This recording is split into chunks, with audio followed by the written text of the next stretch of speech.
Antes de começar o vídeo, eu quero pedir a você que acompanha o Blog da Cidadania que se inscreva no nosso canal. Curta e compartilhe os nossos vídeos, acione o sininho das notificações, que assim você nos ajuda a fazer o nosso trabalho. E vamos ao vídeo.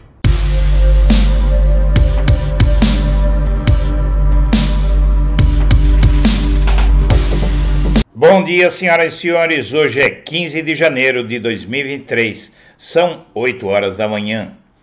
E a TV Brasil, a EBC, na verdade, a Empresa Brasileira de Comunicação, totalmente aparelhada por Bolsonaro, que fazia uma programação que a cada 30 segundos elogiava Bolsonaro e inclusive atacava adversários, se manteve bolsonarista até agora, provavelmente passou batida pela transição de governo e, após o caos em Brasília, começou a chamar os terroristas de manifestantes e continuou distorcendo notícias. O governo Lula, o próprio Lula, basicamente, considerou aquilo uma provocação e demitiu a diretoria inteirinha e nomeou uma nova presidente para começar o processo de desbolsonarização da Empresa Brasileira de Comunicação. Segundo o jornal Folha de São Paulo, Lula destituiu diretores da EBC após a emissora chamar vândalo de manifestante e nomeou Cariane Costa como presidente interina para liderar o processo de transição. Lula destituiu toda a diretoria da EBC na noite de sexta-feira e nomeou a jornalista Cariane Costa para a presidência de forma interina. A troca no comando foi acelerada após a linha editorial adotada nos atos golpistas do último domingo, segundo auxiliares do chefe do executivo. Os diretores eram ainda da gestão de Bolsonaro. A avaliação é de que a estatal estava com uma postura distante da adotada, inclusive, pelos demais veículos da grande imprensa, com o objetivo de minimizar os atos. Um integrante do governo citou como exemplo que as pessoas que depredaram a sede dos três poderes eram chamadas de manifestantes em vez de vândalos e golpistas. Outro afirmou que o temor era de que a cúpula indicada por Bolsonaro tivesse sido ainda mais radical na cobertura do ato golpista. Havia receio de que a empresa fosse utilizada para eventualmente propagar ideias antidemocráticas ou que houvesse uma espécie de sabotagem técnica, interrompendo transmissões da presidência, por exemplo. No dia seguinte ao ato golpista, o jornal da TV Brasil transmitiu sessão do Congresso que colocou uma passagem do senador Flávio Bolsonaro, que foi interpretado por petistas como provocação. Dessa forma, a SECOM, Secretaria de Comunicação da Presidência, sob a qual fica subordinada a EBC, decidiu iniciar a transição na empresa. Nos próximos 30 dias, a pasta deve iniciar um processo de reorganização da empresa e retirada de indicados de bolsonaristas em postos-chave. Cariane participou do gabinete de transição pelo Grupo de Trabalho das Comunicações e conta com a confiança do ministro Paulo Pimenta. Atualmente, ela integra o conselho curador da empresa na vaga que representa os servidores da casa. O colegiado delibera sobre a linha editorial e diretrizes do veículo. Por isso, ela já tem nome aprovado pela lei das estatais, processo que dura cerca de 30 dias e pelo qual todos os indicados devem ainda passar. Assim, Cariane assume de forma interina a presidência e conduzirá o processo de transição para a nova gestão a ser implementada nos próximos meses. A jornalista, nova presidente da EBC, está há mais de 10 anos na estatal. Chegou a trabalhar como editora de agosto de 2012 a fevereiro de 2014.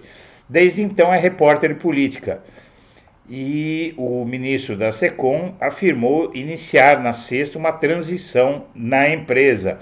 O ministro também destacou 4 mulheres para auxiliar no processo de transição.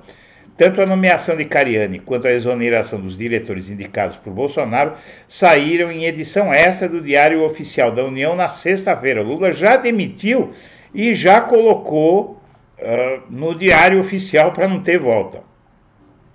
E finalmente a justiça marca audiência na ação de Lula contra empresário que o ameaçou. A essa altura, o sujeito deve estar bem arrependido, porque agora a pessoa a quem ele ameaçou com uma arma e ainda filmou e fotografou, virou presidente da República, né? Muito azar, viu, meu amigo? Queixa-crime pelo crime contra o empresário José Sabatini pede indenização. Está marcada para o dia 9 de março a primeira audiência na ação movida por Lula contra José Sabatini. Vem a ser o homem que usou as redes sociais para ameaçar o Lula. E a herança do bolsonarismo está em jogo após ataques em Brasília. O fato é o seguinte, minha amiga ou meu amigo, o eleitorado desse sujeito está se dispersando, principalmente porque muitos estão decepcionados e outros estão desanimados com ele, que muito provavelmente, ou melhor, certamente, não volta para a política. Não há basicamente ninguém que não acredite que ele ficará inelegível, se não por todos os seus outros crimes, pelo crime de ter aparelhado a presidência da República durante o processo eleitoral e usado dinheiro público para tentar se reeleger. Só isso, tirando todo o resto, já torna o Bolsonaro inelegível. E assim como na pandemia o Bolsonaro produziu pilhas de provas contra si nos atos golpistas, ele fez a mesma coisa agora. Na verdade, ele fez a mesma coisa que os seus aliados, os seus comandados, né, o seu gado. Eles cometeram crimes, filmaram, tiraram fotos, gravaram áudios e colocaram tudo na internet. Tem bolsonarista que filmou a si mesmo destruindo os palácios e colocou na internet, ou seja, é uma situação sem defesa. O sujeito que faz uma coisa dessa, ele não tem como se defender num processo. Ele produziu as provas contra si mesmo. E Bolsonaro fez a mesma coisa. Ele produziu uma avalanche de provas contra si. Vejam no que dá a burrice e o autoritarismo. E a Polícia Federal vai usar a perícia de 1.000 celulares e amostras de DNA para colher provas contra os invasores. E é o que a gente estava dizendo agora aqui, não é? Veja bem, essas pessoas, chega a ser inacreditável, não é? Que elas tenham feito o que fizeram. Produziram uma montanha de provas contra elas mesmas, elas não têm como se defender. E tem mais, que você vai ver daqui a pouco, mais loucuras que essas pessoas fizeram, não só contra o país, mas contra elas mesmas. Isso vai ser estudado por muitos anos ainda. E para frear o golpe, Lula e Dino decretaram intervenção pelo WhatsApp. Todo mundo se lembra, quem acompanha o blog da Cidadania, lembra-se que no dia 8 de janeiro, durante os ataques em Brasília, o blog da Cidadania abriu uma live e disse o seguinte: eu, basicamente, Eduardo Guimarães, que estou nessa locução aqui, disse o seguinte: basicamente, o golpe de Estado já foi dado e o Brasil tem um governo golpista no poder. Por quê? Eu disse que um golpe dá certo quando os golpistas ocupam a sede do governo, ou seja, o Palácio do Planalto. Então agora veja essa notícia. Para frear o golpe, Lula e Dino, ministro da Justiça, decretaram intervenção pelo WhatsApp. O governo chegou a considerar que bolsonaristas haviam tomado poder à força. No meio da tarde do último domingo, quando bolsonaristas dominavam todos os prédios da Praça dos Três Poderes, o governo chegou a considerar que a extrema-direita havia conseguido dar um golpe de Estado. O golpe se consumou, tecnicamente sim, admitiu o ministro da Justiça, Flávio Dino. Um golpe se consuma quando os conspiradores tomam os palácios. Pela primeira vez na história, eles ocuparam a sede dos Três Poderes. Às 15h40, o prédio do STF foi invadido por hordas que destruíram o plenário e saquearam até o brasão da República. Àquela altura, os salões do Congresso e do Palácio Planalto já haviam sido depredados. O presidente Lula estava em Araraquara, onde vistoriava estragos feitos pela chuva. Avisado do quebra-quebra, suspendeu a agenda e improvisou uma sala de crise no gabinete do prefeito. Em Brasília, Dino cobrava as autoridades locais, exasperava-se com a inação da polícia e assistia pela janela ao avanço dos extremistas. Quando ficou claro que o governo do Distrito Federal estava à deriva, recorreu ao presidente. Liguei e mencionei as alternativas jurídicas possíveis. Ele optou pela intervenção federal contra o ministro. A decisão criou um problema inusitado. Flávio, como eu assino? Perguntou Lula, sem a opção de esperar um portador. O ministro orientou o chefe a imprimir o documento, autografá-lo à mão e enviar uma foto pelo celular. Fizemos uma intervenção federal pelo WhatsApp. Era o único meio possível, afirma Dino. Às 17h55, Lula anunciou sua decisão. Com o decreto no aplicativo de mensagens, o ministro passou a distribuir ordens. Seu braço direito, Ricardo Capelli, desceu até a esplanada e assumiu o comando da tropa. Em 5 minutos, a polícia fez as primeiras prisões e começou a esvaziar o Planalto e o Supremo. A desocupação do Congresso ainda exigia reforços da cavalaria e helicópteros da PM. O interventor penou para impor sua autoridade. Enquanto extremistas vandalizavam o Planalto, o comandante do batalhão da Guarda Presidencial bateu boca com policiais da tropa de choque. Queria evitar a prisão de quem atacava o prédio que ele deveria proteger. No fim da noite, Dino e Capelli enfrentaram mais um obstáculo fardado. O exército montou uma barricada para impedir que a PM entrasse no acampamento golpista ao lado do quartel-general. As barracas só seriam desmontadas na manhã seguinte, quando muitos criminosos já haviam fugido do local.